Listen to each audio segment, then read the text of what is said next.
friends, it's Miss Lauren. I have another story for you today, and it's called The Sunflower Sword.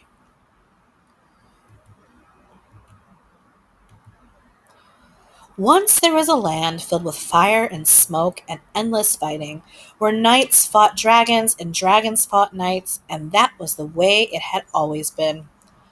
In this land there lived a knight who wanted to be big like the other knights and fight like the other knights and have a sword like the other knights, but his mother said he couldn't. "Why do you want a sword?" she asked. "To whoosh and swoosh in the air," smiled the little knight. Said his mother, and she hurried off to find a sunflower. "Well," sighed the little knight, "I suppose I could pretend it's a sword." Then he whooshed and swooshed it, just to see how well it whooshed and swooshed. It whooshed and swooshed very well. "But," said the little knight, "it won't be any good for fighting dragons." "No," sighed his mother, "I don't suppose it will, but keep it anyway." So the little knight trundled up Dragon Hill, a place where only the biggest and bravest knights ever went. He played happily all day. The sunflower sword swung this way and that, and slew not one, not two, but three imaginary dragons.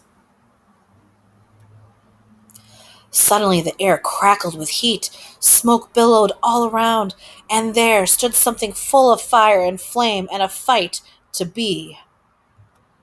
A real dragon! The little knight had no choice. It was too late to run, so he whooshed and swooshed the sunflower sword. It cut through the air like a fine silver blade, but suddenly, as it swung near him, the dragon saw what it was and reached out to take it. "Could it be?" thought the dragon. "Has this little knight climbed to the top of Dragon Hill to offer me a flower? Could it be?" thought the little knight. "A dragon might not be so fearsome." Then the little knight and the dragon looked at each other, and both began to smile. So that's how it happened, as simply as that. From then on, they met each day on Dragon Hill and played much better games than fighting. Soon the news spread far and wide of how an enemy could become a friend and how the land might become peaceful.